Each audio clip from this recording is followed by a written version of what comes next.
সংবাদের শুরুতেই থাকছে প্রধান উপদেষ্টার যুক্তরাজ্য সফরে 5 সফলতা। পদ্মা সেতুতে ভয়াবহ দুর্ঘটনায় হতাহতের শঙ্কা। ইরানি হামলায় ইসরায়েলে নিহতের সংখ্যা বাড়ছে ক্ষয়ক্ষতির পরিমাণ। খুলনায় আওয়ামী লীগ নেতাকে গণধোলাই পুলিশে সোপর্দ। ইরান ও ইসরায়েলের মধ্যে চলমান উত্তেজনার বিষয়ে যা জানালেন মোদি।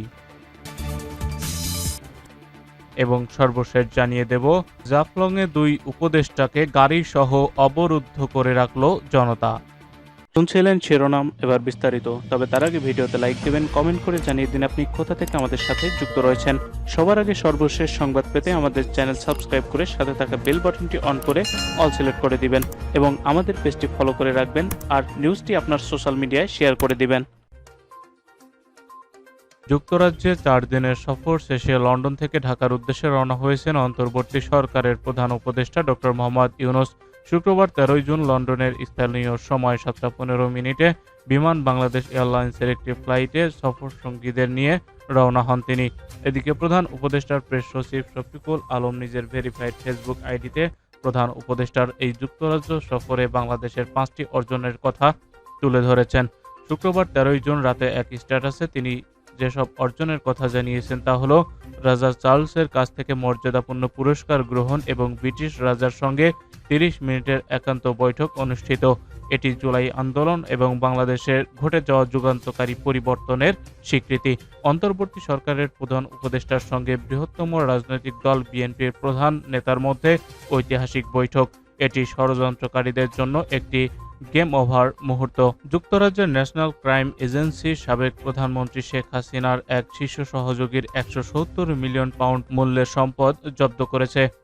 এনসিএর কর্মকর্তারা বলছেন এটি সংস্থাটির ইতিহাসের সবচেয়ে বড় সম্পদ জব্দের ঘটনা।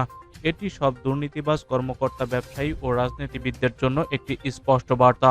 একই সঙ্গে ডক্টর ইউনূসের নেতৃত্বাধীন অন্তর্বর্তী সরকারের সম্পদ পুনরুদ্ধার প্রচেষ্টার একটি গুরুত্বপূর্ণ উদাহরণ। বাংলাদেশ ব্যাংকের গভর্নর ও দুর্নীতি দমন কমিশনের চেয়ারম্যান বাংলাদেশ ও ব্রিটিশ কর্মকর্তাদের মধ্যে ধারাবাহিক বৈঠক।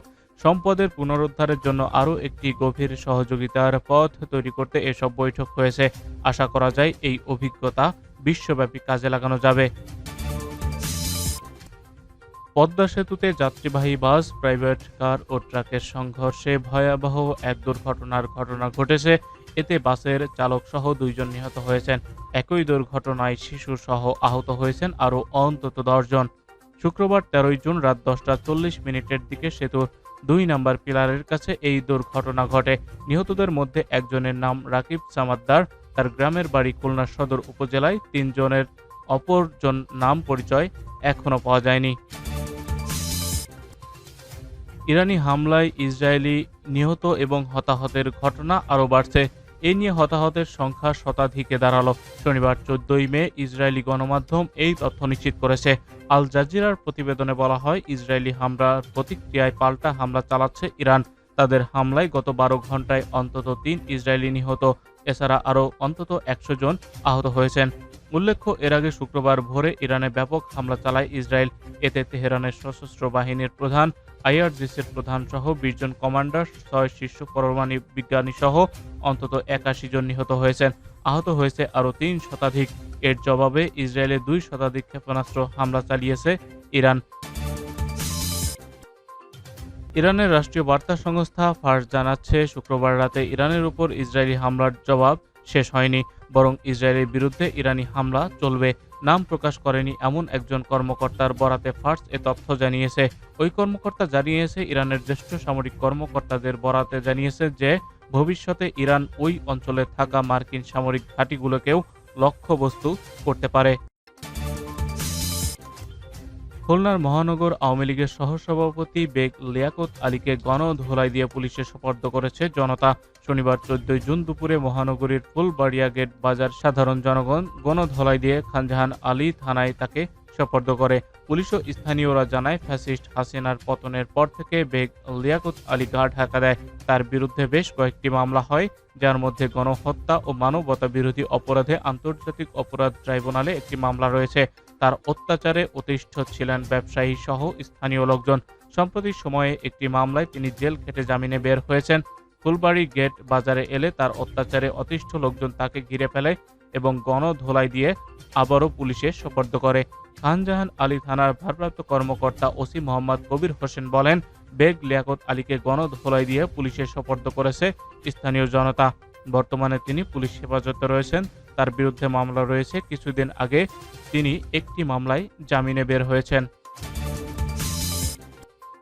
ইরান ও ইসরায়েলের মধ্যে চলমান সংঘাতে উদ্বেগ প্রকাশ করেছেন ভারতের প্রধানমন্ত্রী নরেন্দ্র মোদী। তিনি বলেছেন, ইরান ও ইসরায়েলের মধ্যে চলমান উত্তেজনার খবরে তিনি উদ্বিগ্ন। সামাজিক যোগাযোগ মাধ্যম এক্সে এক পোস্টে মোদী বলেন, ইসরায়েলের প্রধানমন্ত্রী বেনিয়ামিন নেতানিয়াহুর কাছ থেকে ফোন কল পেয়েছি। তিনি আমাকে ফোনে সর্বশেষ পরিস্থিতির সম্পর্কে অবহিত করেছেন। আমি এই ইস্যুতে ভারতের উদ্বেগের কথা জানিয়েছি এবং জোর দিয়েছি যে এই অঞ্চলে দ্রুত শান্তি ও স্থিতিশীলতা পুনরুদ্ধার করা জরুরি। এর আগে ভারতের পররাষ্ট্র মন্ত্রণালয় ইরান ও ইসরায়েলের মধ্যে সম্প্রতি ঘটনাবলী নিয়ে গভীর উদ্বেগ প্রকাশ করে এক বিবৃতি বলেছেন, আমরা পারমাণবিক স্থাপনায় হামলার খবর সহ পরিস্থিতির উপর গভীর নজর রাখছি। ইসরায়েলি প্রধানমন্ত্রীর কার্যালয় এক পোস্টে জানায়, প্রধানমন্ত্রী নেতানিয়াহু গত রাত থেকে বেশ কয়েকজন বিশিষ্ট বিশ্ব নেতাদের সঙ্গে কথা বলেছেন এবং মধ্যপ্রাচ্যের পরিস্থিতি সম্পর্কে তাদের অবহিত করেছেন। এর মধ্যে রয়েছে জার্মান চ্যান্সেলর, ভারতের প্রধানমন্ত্রী এবং ফ্রান্সের প্রেসিডেন্ট। শীঘ্রই তিনি মার্কিন প্রেসিডেন্ট ট্রাম্প, রাশিয়ার প্রেসিডেন্ট পুতিন এবং ব্রিটিশ প্রধানমন্ত্রীর সঙ্গে কথা বলবেন বলে জানিয়েছেন। ইতিমধ্যে ইসরায়েলের প্রধানমন্ত্রী বিমান সহযোগে ফ্রান্সের রাজধানী প্যারিসে অবস্থান করেছেন। সিলেটের পর্যটন কেন্দ্র জাফলং পরিদর্শন শেষে ফেরার পথে অন্তর্বর্তী সরকারের দুই উপদেষ্টার গাড়িবহর আটকে বিক্ষোভ করেছেন বালু ও পাথর শ্রমিকরা। এ সময় তারা গাড়ি আটকে ভুয়া ভুয়া স্লোগান দেয়। শনিবার 14 জুন দুপুর 11:15টার দিকে সিলেটের গোয়াইনঘাট উপজেলার জাফলংয়ে পরিবেশগত সংকটপূর্ণ এলাকা পরিদর্শন শেষে ফিরছিলেন পরিবেশ উপদেষ্টা সৈয়দা রিজওয়ানা হাসান এবং জ্বালানি উপদেষ্টা মোহাম্মদ ফাউজুল কবির খান। ফেরার পথে শ্রমিকরা গাড়ি বহর ঘিরে ভুয়া ভুয়া স্লোগান দিতে দেখা যায়। সামাজিক যোগাযোগ মাধ্যমে ছড়িয়ে পড়া ভিডিওতে দেখা যায় রাস্তায় তাদের গাড়ি আটকে শ্রমিকরা ভুয়া ভুয়া স্লোগান দিচ্ছে। পাশেই দাঁড়িয়ে তাদের নিবৃত্ত করার চেষ্টা করছেন পুলিশ সদস্যরা। সবশেষ পুলিশ শ্রমিকদের সরিয়ে উপদেষ্টাদের গাড়ি বহরকে হরিপুর গেস্ট হাউসে পৌঁছে দেয় বলে জানা গেছে।